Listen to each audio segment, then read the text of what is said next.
routiniers, c'est des pilotes en voiture. Les routiers sont sympas.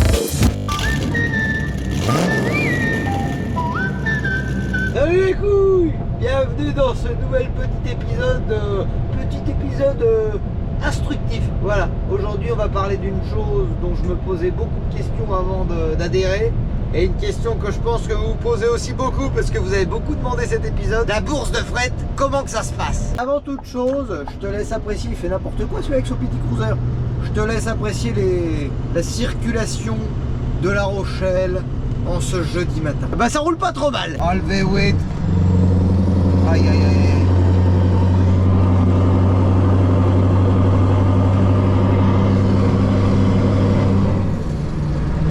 Ah c'est pas... ça pète pas dans le truc comme Barnet quand même. Mais bon, avant toute chose, on va aller se faire une petite livraison de blé. C'est parti.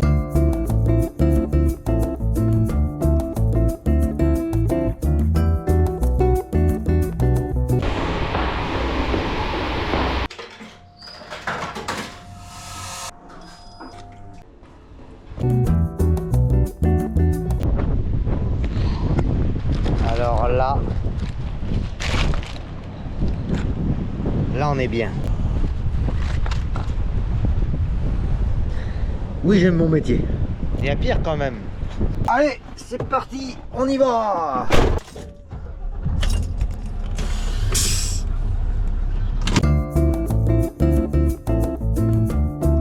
Allez, c'est reparti, ciao le port. Enfin, ciao le port, ciao le port. Vous allez voir, c'est maintenant que la bourse de fret nous intéresse. Regarde-le, celui-là, il tire sa petite brouette. À mon avis, non, c'est quand il pose le bateau plus loin, après il se sert du petit bateau pour aller jusqu'au bord. Ah, je connais rien encore au monde maritime, mais c'est un milieu qui me plaît beaucoup. J'en parle régulièrement en story parce que je suis habitué justement à venir là en ce moment. Et ouais, la mer, c'est tout le temps il y a plein de métiers autour de la mer. Et on n'a qu'une vie, tu vois. Mais c'est des choses qui auraient pu m'intéresser. Parce que ça a l'air d'être fascinant aussi, tu vois. Il y a beaucoup de transport aussi dans le monde maritime, mais tout est plus gros que le transport routier, tu vois. Tout est démultiplié. Enfin bref, c'est pas le sujet du jour. Je rebâche au-dessus de la brouette et on parle de la bourse de fret. Bon alors déjà, salut couilles. La bourse de fret c'est quoi? Alors c'est une sorte de... Déjà, le fret en général, parce que bon, alors il y a des mecs de la route qui savent déjà de quoi on parle, mais je pense aussi aux couilles qui sont pas du métier mais qui s'y intéressent. Le fret c'est le terme général pour désigner de la marchandise à transporter pour des clients. En fait, du fret c'est de la marchandise.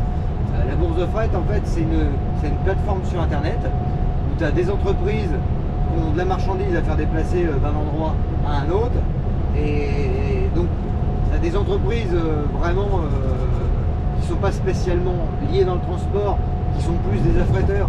C'est des gens en fait qui n'ont pas de camion, qui ont juste des entreprises de logistique. Donc en fait ils mettent en relation leurs clients qui sont des entreprises qui créent ou qui attendent de recevoir des matériaux avec des entreprises de transport.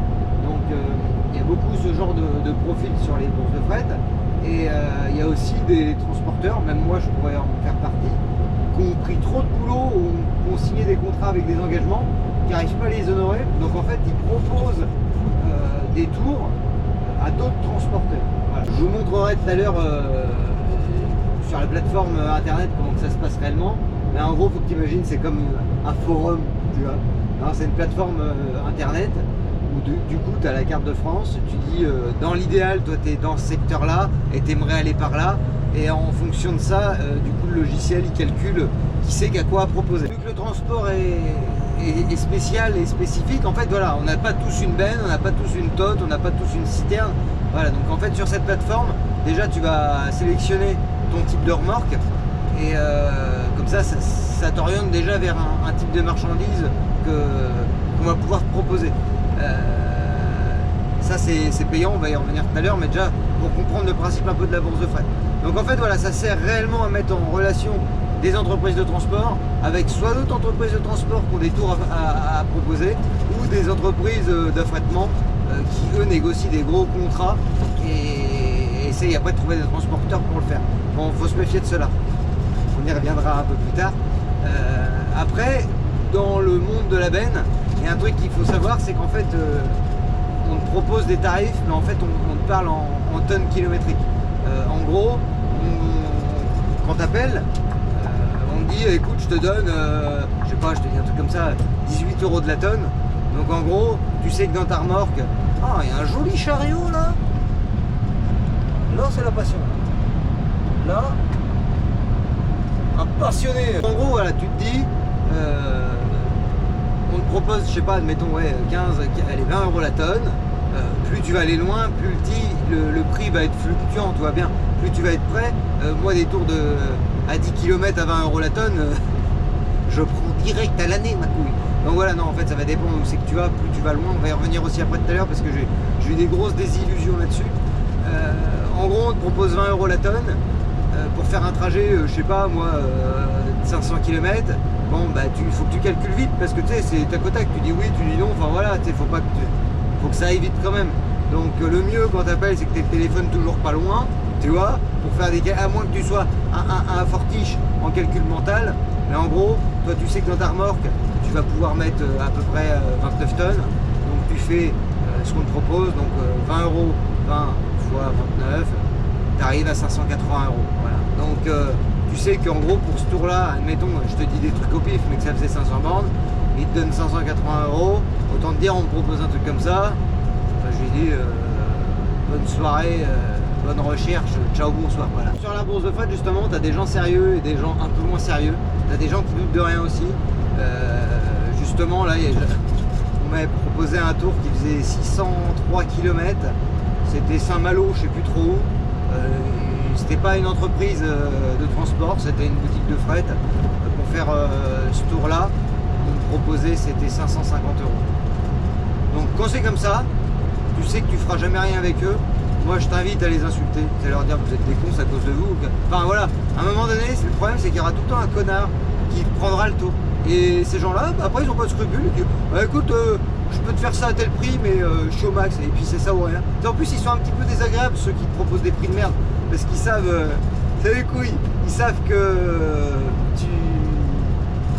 Putain, en gros, je pense qu'ils savent qu'ils vont se faire bouler et qu'ils sont en train de se faire bouler de la manière que tu leur réponds. Parce que tu sais, des fois, moi je réponds en rigolant, je dis, vous êtes sérieux? Mais c'est ça ou rien, pas de temps à perdre. Bah ouais, mais sauf qu'à un moment donné, il y a un mec qui dira oui.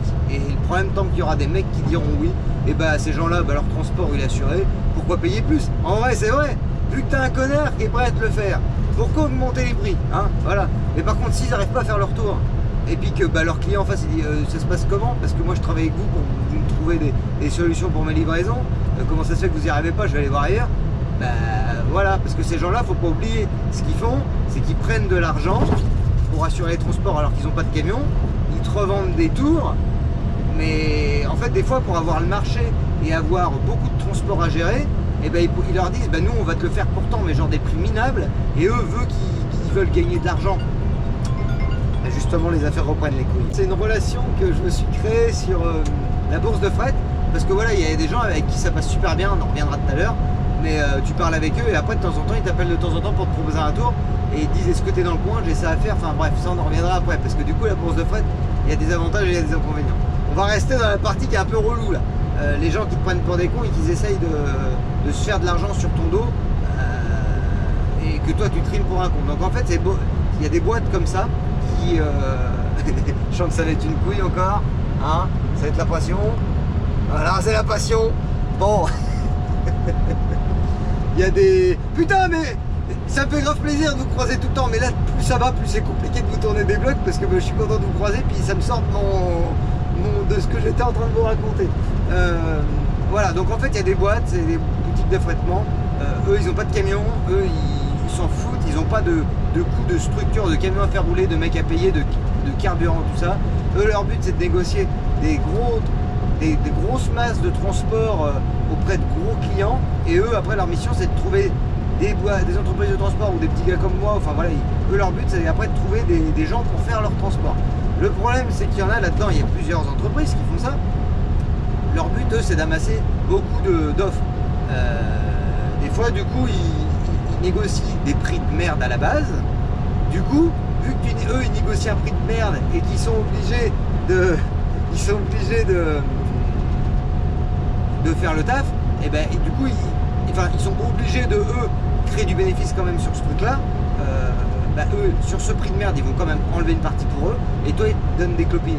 Donc c'est pour ça que des fois tu te retrouves avec des situations à rouler pour 1 euro, 1,10 € du kilomètre, et même des fois il y en a ils n'hésitent pas à te proposer moins d'1 euro.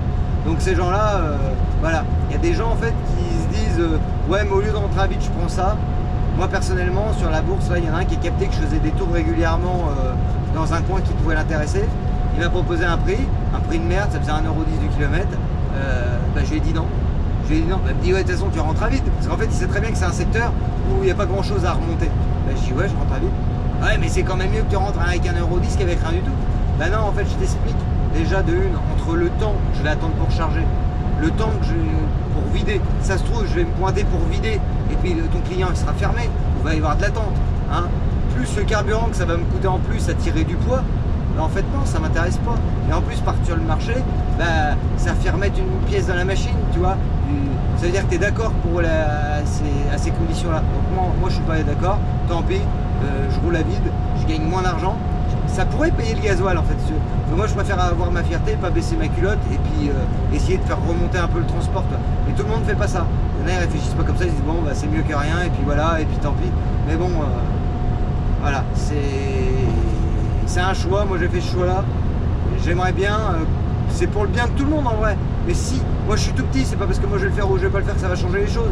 Mais s'il y a plein de petits comme moi qui le font, et surtout des gros qui se mettaient à le faire, bon il y a sûrement des gros qui le font déjà, je pense que le transport il irait vachement mieux. Ça c'était un peu pour le côté pessimiste de la bourse de fret. Bon, à côté de ça, des fois tu trouves de très bonnes personnes. Il y a des gens qui te proposent des trucs un peu limites des fois, mais c'est comme tout, tu fais de la négoce, tu dis écoute, moi je veux bien te le faire mais pour tel prix. Alors des fois ils te disent non, tu raccroches et puis t'envoies un mail où il te rappelle, il dit bon j'ai vu avec mon client exceptionnellement, on peut te le faire à temps, machin nana. Bon voilà, c'est de la négociation. Les gens ils vont pas te bouffer. Ils sont comme toi, eux, s'ils ont un métier, il faut qu'ils trouvent des solutions. Voilà, il faut les trouver ensemble. Donc, c'est vraiment un... Il y a des gens avec qui tu as du dialogue, il y a des gens avec qui tu n'en as pas du tout. Pour arriver à faire la part des choses entre les deux. Mais du coup, après, voilà, tu peux vraiment créer après des vrais liens avec des personnes. Voilà, c'est la personne qui m'a appelé tout à l'heure. C'est une personne avec qui j'ai déjà travaillé dans le passé. Ça s'est super bien passé. Direct, il m'a proposé des bons prix. Je lui ai fait plusieurs tours. Des fois, il m'a proposé des tours qui étaient un peu moins bien payés. Je l'ai rappelé, j'ai dit écoute, moi je veux bien te le faire, mais il faut que tu m'en rallonges un petit peu. Voilà, tu discutes. Et il y a des gens comme ça avec qui ça se passe bien. Et après, ça devient des clients directs, toi. Lui, maintenant, j'ai son numéro. Je commence à voir un peu près où il a son taf. J'ai dit écoute, t'as pas ça, t'as pas ci, t'as pas ça. Et voilà. Bon, après, je suis tout seul à me gérer tout seul. Les mecs qui roulent et qui gèrent des 4-5 chauffeurs en même temps qui roulent sur la bourse et compagnie, ça va vraiment pas être facile. Moi j'ai encore la chance en fait d'être tout seul et du coup ça c'est plus simple pour moi. Mais c'est pas tout le temps évident parce que des fois c'est pareil, t'arrives à un endroit où t'avais prévu un truc et puis ils te rappellent ah ben non en fait du coup le tour est annulé. Alors là faut que tu trouves une solution vite. J'ai fait l'expérience justement il y a 15 jours, je suis parti 2 semaines consécutives sans client, juste à la bourse de fret. Je voulais vraiment voir si on arrivait à vivre vraiment que de la bourse de fret. Là c'est une question que vous demandez aussi souvent parce que voilà, quand t'es pas à ton compte tu te dis vas-y, quand t'es pas à ton compte en vrai t'as aucune relation avec des entreprises pour, enfin il y en a quelques-uns qui en ont, mais pour la grande majorité il y en a plein qui rêvent de se mettre à leur compte mais ils n'ont pas de contact de clients déjà parce que tu peux pas. Et donc tu te dis vas-y je vais mettre sur la bourse de fret, j'ai trouvé du taf et tout. Tu vas trouver du taf, moi j'ai fait le test quand même à partir à 15 jours comme ça. En fait il y a des multitudes de propositions de transport mais le problème c'est que c'est rarement côte à côte. Donc tu te retrouves quand même à faire pas mal de chemin à vide de temps en temps. Moi je l'ai vu, ça te permet de t'occuper. Tu crées pas de réels bénéfices comme ça. C'est bien pour la dépanne en vrai la bourse de fret. Ouais alors là ouais je sais, désolé. Là je parle dans le monde de la benne. Je pense que quand tu fais de la palette, tu as vachement plus de possibilités, tu as peut-être moyen d'optimiser vachement plus le truc. Mais en benne c'est compliqué de vivre que de la bourse de fret. Je pense que ce qu'il faut au minimum c'est au moins avoir un client qui t'assure un retour ou une montée et après tu te dépatouilles avec la bourse. Mais partir qu'à la bourse de fret, ça te paye le gasoil, ça te rembourse tes charges si elles sont pas trop élevées. Mais voilà, c'est pas la gloire. Après, il y a plusieurs plateformes de bourse de fret. Alors il n'y a pas de placement de produit, hein, je paye comme tout le monde. C'est juste que bah voilà, je me suis tourné vers celle qui m'avait démarché dès que je me suis installé. Après ce qu'il y a, c'est qu'en vrai je pense qu'au niveau com et publicité en France, tu penses bourse de fret, moi je pense à eux en premier en vrai. C'est aussi pour ça que je me suis tourné vers eux. Parce qu'en fait voilà, le but aussi de se dire, c'est essayer de trouver la bourse de fret où il y a le plus de gens. Parce que plus il y aura de personnes sur cette bourse, c'est comme un réseau social ma couille, tu vois. Plus il y aura de personnes dessus, plus il y aura d'offres, plus tu as moyen peut-être de trouver des trucs bien. Donc moi je me suis tourné vers B2P Web. Le prix, alors quand tu as un camion c'est pas le même prix que quand on a trois. Je connais pas les tarifs pour tout le monde, mais moi putain, moi je sais plus. De souvenir, je crois que c'est 42 € par mois que je paye. Ouais, je crois que c'est 42 ou 49, enfin c'est moins de 50 balles. Bon c'est bien, mais c'est vraiment, faut vraiment se dire, et voilà, je sais qu'il y en a que ça va décevoir, faut pas que tu te dises je vais travailler avec la bourse de fret. Moi j'ai fait le test là, en vrai c'est pas terrible. Faut pas qu'il t'arrive une merde, ça te paiera pas, ça va te payer toi, tes petits tours de la semaine, mais faut pas que t'éclates un pneu, un truc comme ça ou quoi.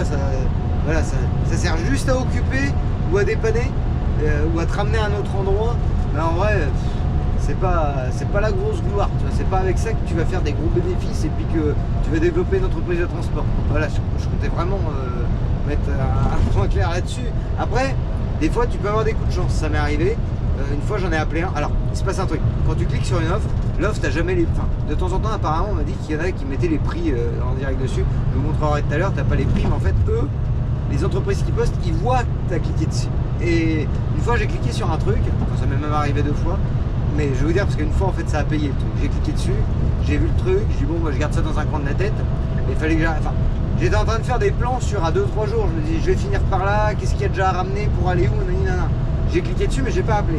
Le lendemain, je reçois un coup de téléphone, oui bonjour, j'ai vu que vous aviez cliqué sur notre offre et tout, du coup ça vous intéresse? Ben je dis je sais pas, non je suis en train de voir et tout. Ah oui parce que là nous on a personne pour le faire. Quand c'est tout le temps pareil, hein, quand il y en a qui sont vraiment en galère, si tu arrives à les dépanner, ça crée aussi un lien. Et après, niveau tarif, il y a peut-être moyen de discuter aussi. Ils m'ont proposé un prix qui était pas trop mal d'entrée, mais ça me faisait faire quand même un petit crochet à vide qui me faisait un peu chier. J'écoute, je sais plus combien que c'était le tarif, mais en gros, remis au kilomètre, ça m'a fait rouler à du 1,80 au kilomètre. Donc sur la bourse, tu peux trouver quand même des trucs pas mal. Là, c'était vraiment un cas d'urgence. Ils avaient besoin rapidement et ça s'est fait. Mais toi maintenant c'est aussi une personne qui de temps en temps m'appelle, mais souvent il m'appelle au dernier moment. Alors pour l'instant j'ai pas réussi à les redépanner, mais voilà, tu crées aussi des liens sur la bourse et c'est pas mal, c'est un bel outil, ça dépanne, mais il faut garder à l'esprit que tu feras pas une carrière et tu développeras pas une activité qu'avec ça. Bon les couilles, maintenant on va faire ce qui vous intéresse le plus, hein. Comment que ça se passe sur la bourse de fret. Bon alors, je vais vous montrer. Alors ça c'est un truc que j'aurais vraiment aimé qu'on me montre il y a très longtemps. Donc en fait, tu vas sur TOC, donc là le départ. Donc admettons, alors sur le téléphone c'est pas super bien fait, c'est quand même vachement mieux sur la tablette, mais bon là pour le coup j'ai le téléphone. Putain j'ai les mains noires, il faut faire que je change de gants. Donc admettons, je sais pas... je vais pas te mettre le départ là parce qu'en vrai quand tu es dans le sud il n'y a jamais rien à remonter, mais je sais pas, tu es en Bretagne, admettons tu es dans le 29, tu te dis vas-y au pire des cas je vais jusque dans le 22 ou le 56, ok. Donc voilà, parce que la Bretagne on aime bien ça quand même. Ah non, là problème, voilà, donc là après tu mets menu, voilà, donc là tu valides. Et je sais pas, vu que tu as un client qui te dit après-demain, il faut que tu recharges, je sais pas, admettons là dans le 83, bon bah tu t'essayes de faire un voyage voilà, dans ce secteur-là, on va dire. C'est un beau voyage, hein, les couilles que je nous organise là. Bon, je suis pas sûr qu'il y ait grand-chose, on va regarder quand même. Donc voilà, j'ai quand même mis 3 départements au départ et 4 départements à l'arrivée. Donc dans marchandises, bon moi je suis en benne, alors je mets benne. Type de véhicule, là tu peux mettre fond mouvant, renforcé, là on va mettre voilà, benne céréalière, validé. Voilà, j'ai qu'un tour qui se propose, tu vois c'est un tour pour faire 22 direction d'Aradignan dans le 83, donc Ils annoncent 297 km, mais je pense qu'il y a un petit peu plus que ça. Non, voilà, ils annoncent 1274 km, 30 tonnes. Voilà, donc après, si ça t'intéresse, bah, tu cliques sur le contact, tu l'appelles, et puis voilà. Voilà, ça marche un peu comme ça, la bourse de fret. C'est assez simple, hein, mais là, tu vois, pour le coup, j'ai pas le choix, il n'y a que ça. Pourtant, vous avez vu, j'ai mis plusieurs départements, mais bon, c'est quand même un grand voyage, là. Donc, c'est à faire le jour même, apparemment, mais bon, quand tu les appelles, il y a tout le temps moyen de s'arranger. Voilà, c'est un peu l'envers du décor de la bourse de fret. Donc voilà les couilles, j'espère avoir pu vous aiguiller sur la bourse de fret. Je vous laisse sur cette petite vue de la passion quand même. J'en profite aussi un peu parce que bah, vous allez voir prochainement dans d'autres vidéos. Je vais changer un petit peu d'activité et je suis pas prêt de revoir la mer. Pas tout de suite. Bon les couilles, j'espère que ce petit épisode vous a plu. Moi je te dis à lundi prochain 19h pour de nouvelles aventures. Pense à t'abonner en partant, YouTube la clochette, et puis tu peux me rejoindre aussi sur Facebook, sur Insta, sur Snapchat, sur TikTok, c'est la passion. Allez les couilles, je vous dis à lundi prochain 19h, passez une bonne semaine, ciao.